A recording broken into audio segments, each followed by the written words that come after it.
Hello, beautiful soul tribe. We are back to Cloudisms because I've had two pop up this week. So let's start. For those of you who are new to the channel, let me explain a little bit about a Cloudism is. And actually, Cloudism was a term that I received from a client and then other clients, and now it's a thing. Cloudisms are a thing. And what they are these small, short, bite-sized phrases that I've coined to help us mentally reframe, emotionally regulate, and spiritually connect to the now moment. It is a package in one little phrase, and I think of it as my own little psycho-spiritual slang. So it blends psychology and it's trauma-informed. It's my own lived experience, but it also really spiritually grounds us. So let's talk about today's Cloudism that most of us have felt, especially if you're an empath, if you're highly sensitive, if you're a super good friend. A lot of us haven't had the language for this. So here goes. TDAD. What does that stand for? Trauma dropping and anxiety dumps. And yes, dropping is intentional, as in something gets dropped, it gets released and lands somewhere else. You know what I think of when I think of droppings? Okay, we're not going there. Usually lands on a person, and that person is very likely you. Let's start with anxiety dumps. It's a fast discharge. Anxiety dumps happen when someone unconsciously unloads their fear onto you in real time. Some examples of that are the news that catastrophizes everywhere and everything, commercials that are designed to scare you into action. If you start to notice all the commercials that try to scare you, you'll be amazed. A friend who's calling you midday, you're at work, and is spiraling. A parent who might be projecting worst case scenarios, let's say you're wanting to try something new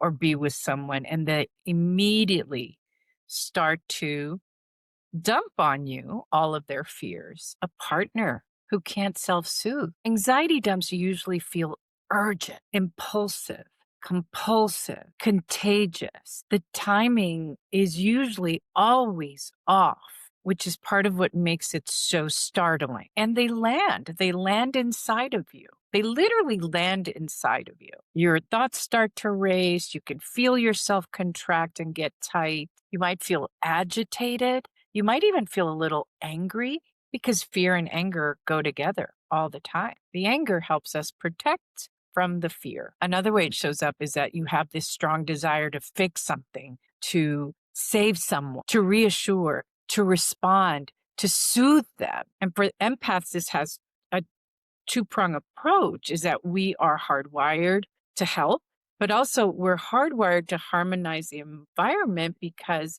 if something feels out of whack in your environment, one way to self-soothe is to see if you can soothe the environment or the people in the environment enough that they will calm down, and then you get soothed. Usually that doesn't happen. It becomes a call and response type of situation that's pretty codependent. Now, these folks aren't malicious.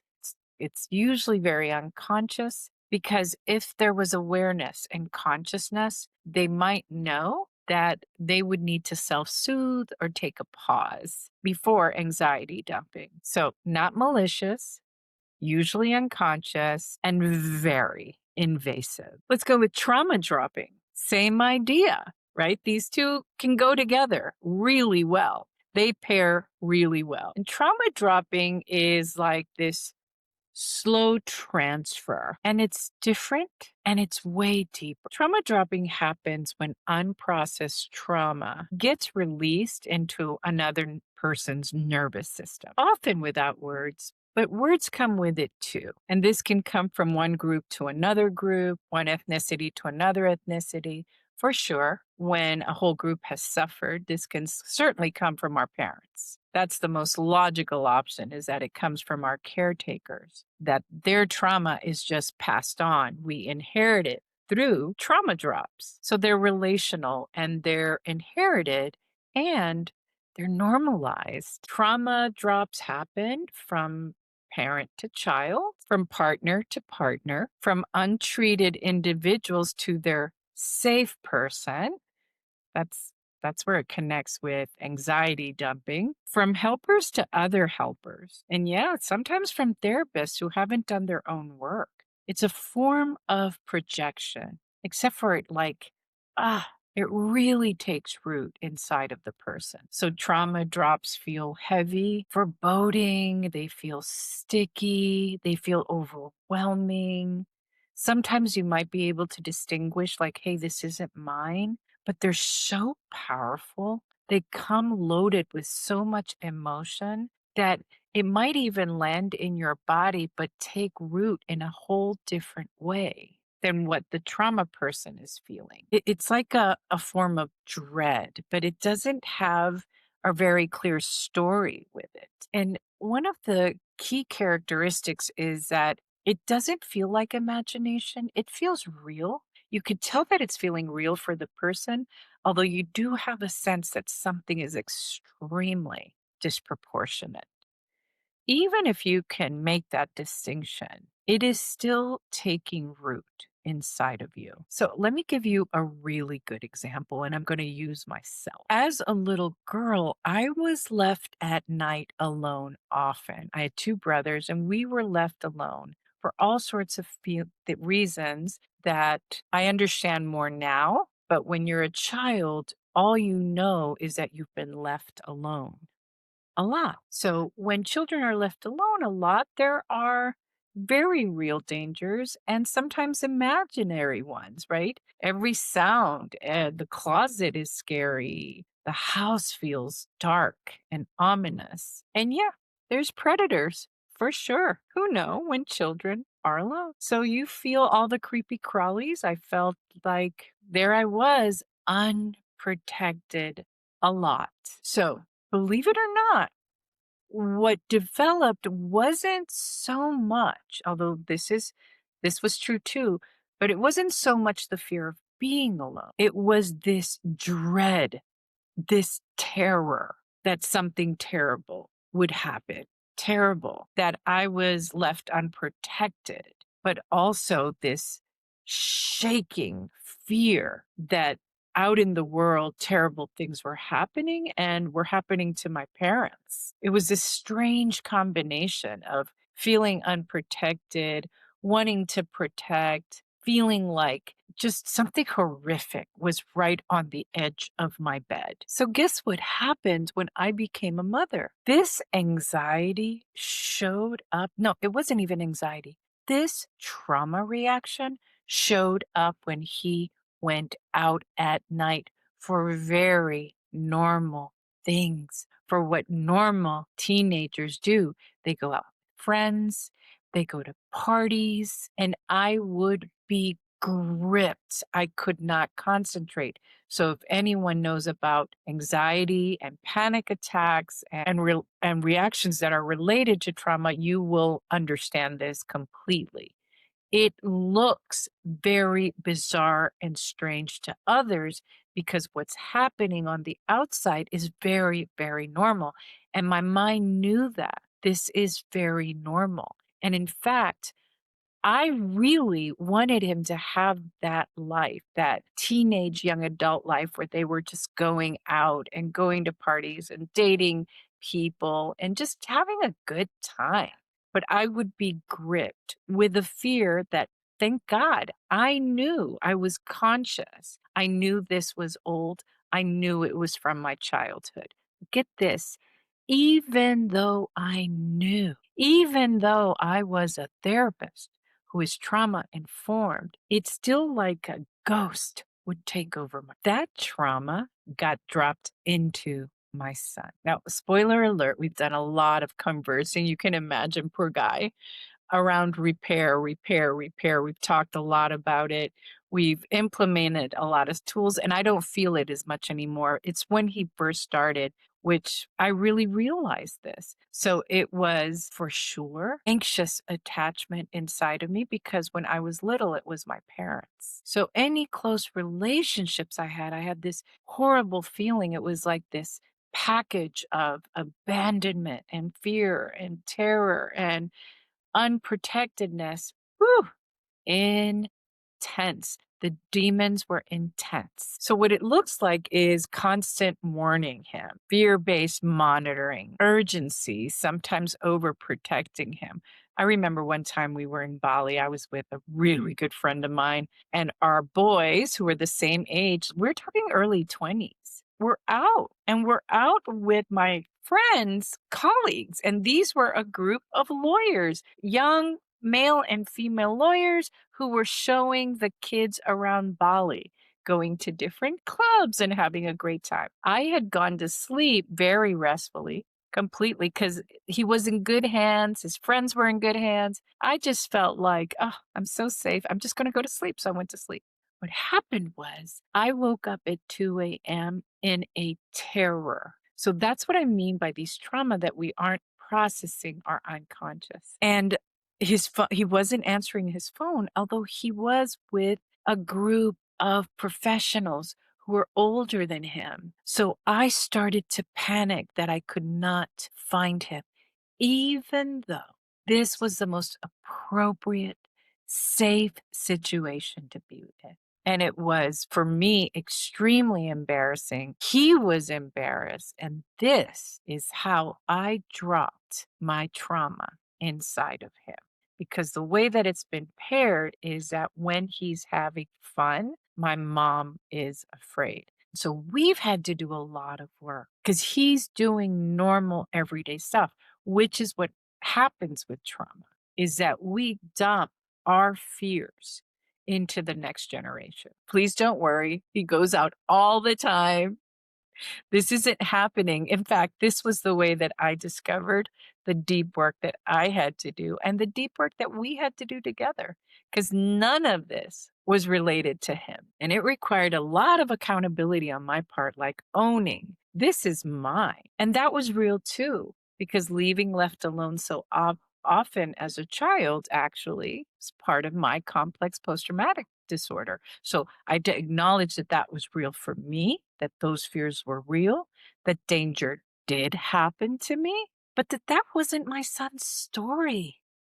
It's not the next generation's story. But in the story of humanity, as we know, that's what we do. If we don't heal, healing is activism. Shout out. And so healing means I absolutely refuse to pass this forward. So how do you spot TDAD? Because it has like a signature vibe to it. If you're the one receiving it, very likely, this is what you're going to notice. You might feel a sense of sudden responsibility, like things got really serious very quickly, a pressure to soothe or to fix, a feeling, and my son used to talk about, of doing something bad, that you were in trouble, like this feeling of constantly being in trouble, although it wasn't real. Emotional flooding, you get flooded, but it's not yours. You feel overwhelmed. And you also feel like the calm one, that you have to suppress everything that you're feeling, even though you're getting invaded, in order to soothe the other person. If you're the one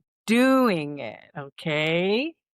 Because it might be you who does this to your spouse, to your best friend, to your child. It might be you. So really listen in the way that I had to listen to myself. You might have this urge and impulse to discharge, to just flood out, like speak out everything that you're feeling at possibly inappropriate moments without any warning.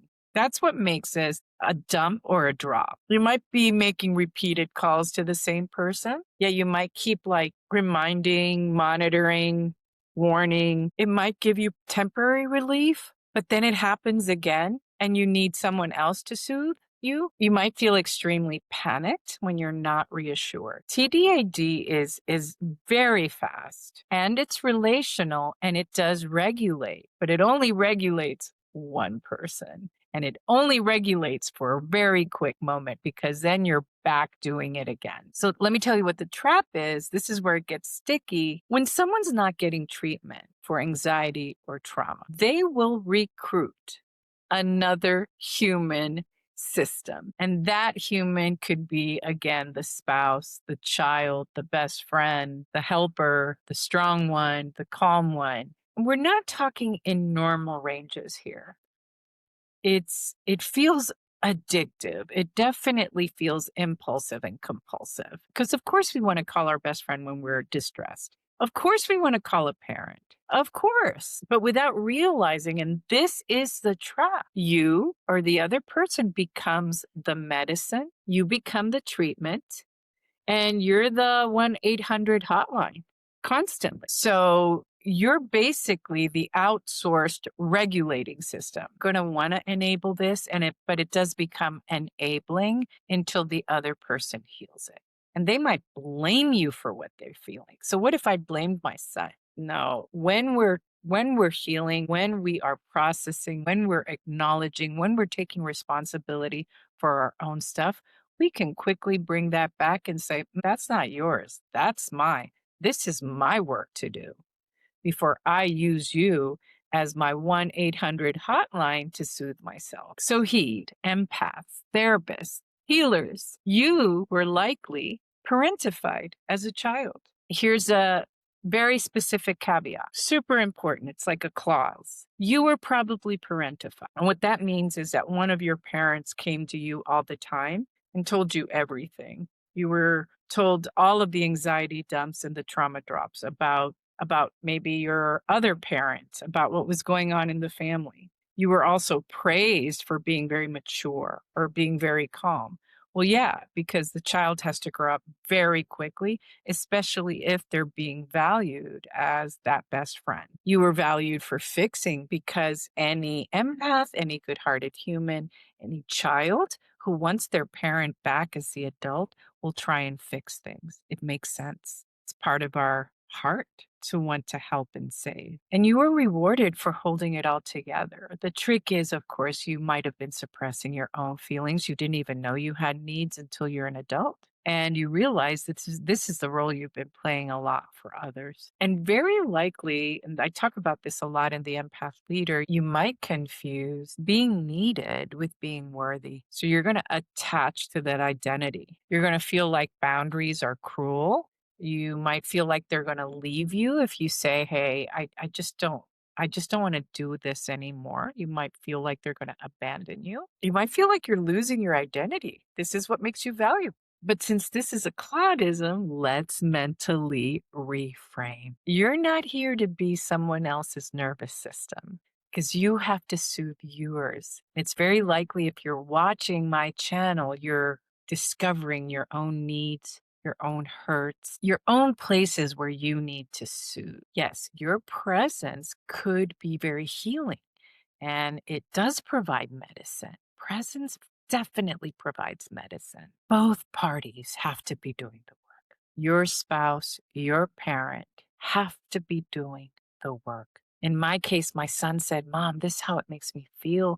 I'm embarrassed. It makes me feel like I'm in trouble, like I'm doing something bad when I'm not. So he was able to share a lot, and I was able to say, absolutely. This is not yours. This is my little child. Freaking the F out. And I'm freaking the F out on you and your life. So, no, I'm going to pull that back. And so we're both doing the work. Otherwise, it's not really healing. It's 100% codependency. No boundaries, all enabling. This doesn't bode well. So here's what you can do instead. If TDAD is happening to you, pause before responding. Just notice it. Come back to self. Come back to how you're feeling flooded and overwhelmed. Don't rush to soothe. Redirect towards support and gently name your limit calmly. You can say, for example, I totally care about you and I care about this, but I can't hold this right now. Because maybe you're at work or maybe you're driving home and you need quiet time. And that's all you have to say. I can't hold this right now. Or you could say, hey, this feels way bigger than what I can support. What help do you, or where else can we find you help? That's not rejecting, it's rerouting. Now, if it's someone you've known for a long time, or if it's a spouse, you can say, hey, I see that this is a pattern and it really floods me. You're not self-soothing. Let's say it's coming from you. Let's say TDAD is coming from you. You're the one doing. Pause. The sacred pause does wonders. Slow down the discharge. Be aware of your impulse, your compulsion to do this. Notice your body, notice the terror. Sometimes you can preface it. Listen, I'm having a really strong reaction. I don't need you to be my medicine. I just need to be able to tell you that I'm getting flooded with this wave. Get support 100%. Find your therapist. Find your support groups. Get all your tools in place. Get your pillows. Get your grounding blanket. Get all of that. Find your emotional support pet. Write it down. Right. That's one of the things I do a lot. It's so helpful. And as you're writing, you're going to see it's your inner child that's truly freaking out. And repair as often as needed. When you're repairing, you're acting out of sovereign leadership and you're not passing this on anymore. So, TDAD is human, it is normal, it is common. These are feelings that are so intolerable, we have to vomit them. But we're projectile vomiting on others. So it's understandable. Have compassion for yourself. But when it's unconscious and when it's unnamed, it becomes inherited anxiety, contagious AF. It creates burned out relationships. It creates a depleted other. It's emotional enmeshment for sure. And it actually blocks and stops healing. See, if the other person can't soothe without you, can you see that? Whether that's a child or a spouse or a parent, wow, they're really going to be stuck in not a good way to you. And you will feel trapped and you will feel guilty for things that are not yours. Awareness is the interruption. As always, it's where we start. Not everything you feel belongs in another person, and not everything someone else feels belongs in you. And you're not being cold, okay? You're being conscious. And this is an invitation to help someone else be conscious. TDAD, trauma dropping, and anxiety dumps. Name it, interrupt it, heal it without passing it on. I'll see you in the next Cloudism.